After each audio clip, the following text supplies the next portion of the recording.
حسن بن صبا تاریخ کا ایک پراسرار کردار جس نے دنیا میں اپنی یہ خود ساختہ جنت بنا رکھی تھی۔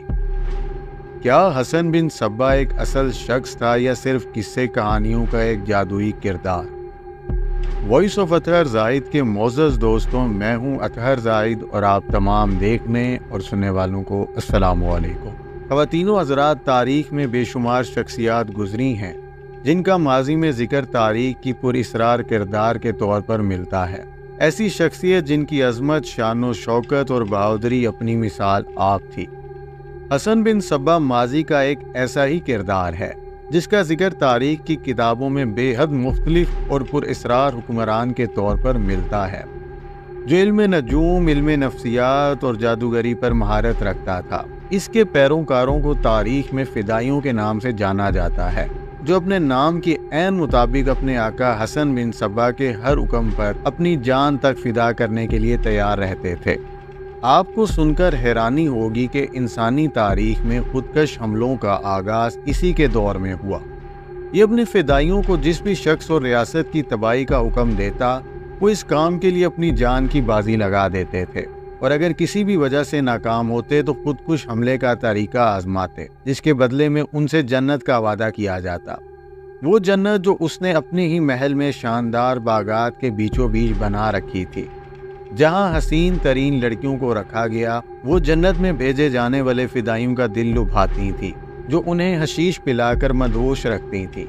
حشیش کا استعمال حسن بن صبا نے اس قدر زیادہ کر رکھا تھا کہ اس کے فدائیوں کو حشاشیش بھی کہا جاتا تھا، اور اسی کے نشے سے فائدہ اٹھا کر وہ اپنے پیروکاروں کو اپنا دیوانہ بناتا تھا۔ خواتین و حضرات، دراصل حسن بن صبا کو 5ویں صدی ہجری کے ایک بے حد پرفریب، پراسرار اور منافق ترین کردار کے طور پر یاد رکھا جاتا ہے۔ حسن بن صبا نامی اس شخص کا تعلق اس دور سے ہے جس دور میں نظام الملک خواجہ حسن توسی، جدید علم اور کلام کے بانی ابن رشد اور مشہور شاعر و مفکر اور بے مثال سائنسدان عمر خیام اس دنیا میں موجود تھے۔ حسن بن صبا ابن رشد کا ہم جماعت بتایا جاتا ہے۔ یہ خود کو شیخ الجبل کہلوانا پسند کرتا تھا۔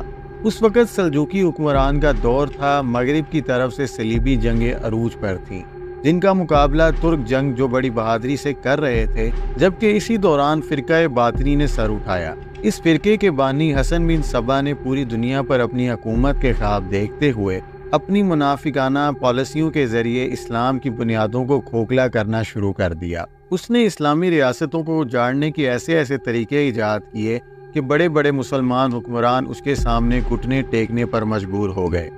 دراصل اسے انسانی نفسیات، علم نجوم پر عبور حاصل تھا، اور اس کی مدد سے اس نے اپنے فدائیوں کی اتنی بڑی فوج اکٹھی کی کہ جس کا مقابلہ کرنا بالکل بھی آسان نہیں تھا۔ ایسے فدائی جو دنیا میں حسن بن صبا کے لیے کسی کی بھی جان لینے کے لیے تیار رہتے تھے، چاہے اس کے لیے انہیں خود اپنی جان سے ہاتھ دھونا پڑ جائے۔ معزز خواتین و حضرات، حسن بن صبا سال 1050 عیسوی میں ایران کے ایک شہر میں پیدا ہوا۔ اپنی جوان عمری میں وہ مصر گیا اور وہاں فاطمی خلیفہ المستنصر نے اس کی قابلیت سے متاثر ہو کر اپنے خاص دائی کی حیثیت سے اسے ایران میں اسماعیلی دعوت پھیلانے کے لیے بھیجا، اور اسی دوران اس نے قلعے پر قبضہ کر لیا۔ بعد میں کئی دوسرے قلعے بھی اس کے قبضے میں آ گئے۔ حسن بن صبا نے سال 1094 میں مصر کے اسماعیلیوں سے قطع تعلق کرنے کے بعد اپنے آپ کو شیخ الجبل نامزد کیا اور قلعہ الموت کے پاس ایک چھوٹی سی ریاست قائم کر لی۔ اسی ریاست میں اس نے اپنی تمام صلاحیتوں کا استعمال کرتے ہوئے فدائیوں کی ایک جماعت ترتیب دی۔ ان فدائیوں کی سرفروشی کا عالم یہ تھا کہ وہ حسن بن صبا کے حکم پر اپنے پیٹ تک میں چھرا گھونپ لیتے تھے اور قلعے سے نیچے گر کر اپنی جان تک اس کے لیے دے دیتے تھے۔ وہ فدائیوں کو حشیش کے نشے میں مدہوش کر کے ان سے اپنا ہر حکم منوا لیتا تھا، اور بدلے میں انہیں اپنی بنائی ہوئی جنت کی سیر کرواتا تھا۔ خواتین و حضرات، تاریخ میں دنیا میں بنائی جانے والی 2 جنتوں کا ذکر ملتا ہے، جس میں سے ایک خدائی کا دعویٰ کرنے والے شداد نے بنائی تھی، جسے باغ ارم کہا جاتا ہے، اور دوسری یہ جنت جو 5ویں صدی میں حسن بن صبا نے بنائی تھی۔ دراصل اس نے اپنے قلعے کے قریب ایک انتہائی خوبصورت باغ بنوایا اور اس میں نہایت خوبصورت ترین لڑکیوں کو رہائش دی، جو وہاں کا انتظام سنبھالتی تھی۔ حسن بن صبا کے فدائیوں کو حشیش پلا کر اس باغ میں پہنچا دیا جاتا تھا، ہوش میں آنے پر فدائی یہ سوچتے کہ ہم حقیقی جنت میں ہیں۔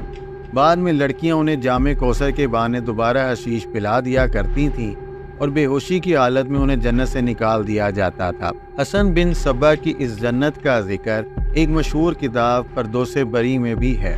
فدائیوں کا کام حسن بن صبا کے حکم پر اس کی ناپسندیدہ شخصیات کو قتل کرنا ہوتا تھا۔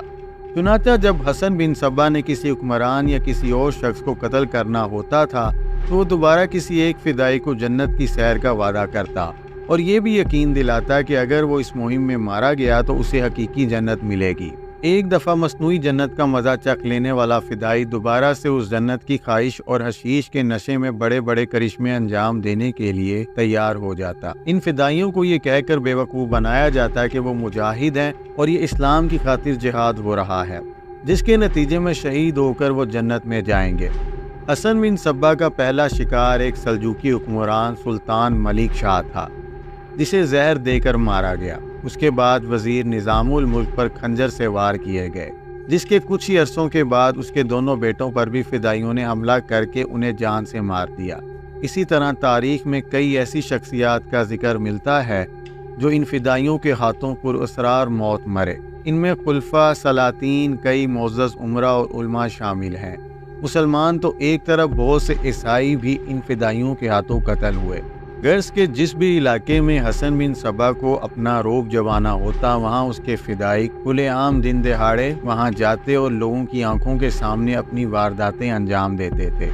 زیادہ تر ان کے پاس ایک زہر آلودہ خنجر ہوتا تھا۔ کبھی کبھار قتل کی بجائے یہ فدائی دھمکی سے بھرا ہوا خط کسی کے سرانے چھوڑ دیتے تھے، جس سے ان کا مقصد بغیر قتل کے بھی حل ہو جاتا تھا۔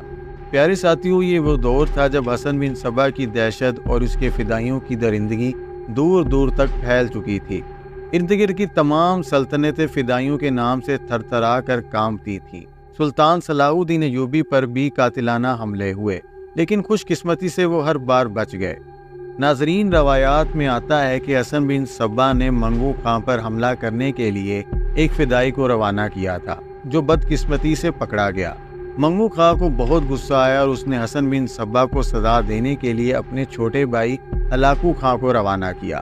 ہلاکو خاں نے ہمیشہ سے ناقابل تذکیر سمجھا جانے والا قلعہ الموت کو فتح کر لیا۔ کیونکہ یہ حقیقت اپنی جگہ موجود ہے کہ ہر عروج کو زوال ہے، ہلاکو خاں نے حسن بن صبا کی جانشین اور آخری شیخ الجواد رکن الدین کو بھی گرفتار کر لیا اور اسے اس کے تمام بچوں اور فدائیوں سمیت بڑی بے رحمی سے قتل کر دیا۔ مرد تو مرد، ہلاکو خاں نے عورتوں کو بھی نہیں بخشا اور حسن بن صبا کی بنائی گئی جنت کی خود ساختہ حوریں بھی قتل کر دی گئیں، اور یوں تاریخ کے ایک سیاہ ترین باب کا اختتام ہوا۔ پیارے دوستو، حسن بن صبا کا قلعہ الموت آج بھی سیاحوں کی توجہ کا مرکز ہے، جو ایران کے جنوب میں پہاڑی سلسلوں میں واقع ہے۔ اس بوسیدہ اور بنجر شدہ ڈھانچے کو دیکھتے ہوئے یہ یقین کرنا مشکل ہے کہ کبھی یہاں ایک ایسا شخص حکومت کرتا تھا جس نے آدھی دنیا کو اپنی کارروائیوں سے دہشت زدہ کر رکھا تھا۔ خواتین و حضرات، یہ تھی ہماری آج کی ویڈیو۔ اگر آپ کو ہماری ویڈیو پسند آتی ہے تو لائک اور کمنٹ کرنا بالکل نہ بھولیں، اور اگر آپ چینل پر نئے ہیں تو ہمارے چینل کو سبسکرائب کریں۔ شکریہ۔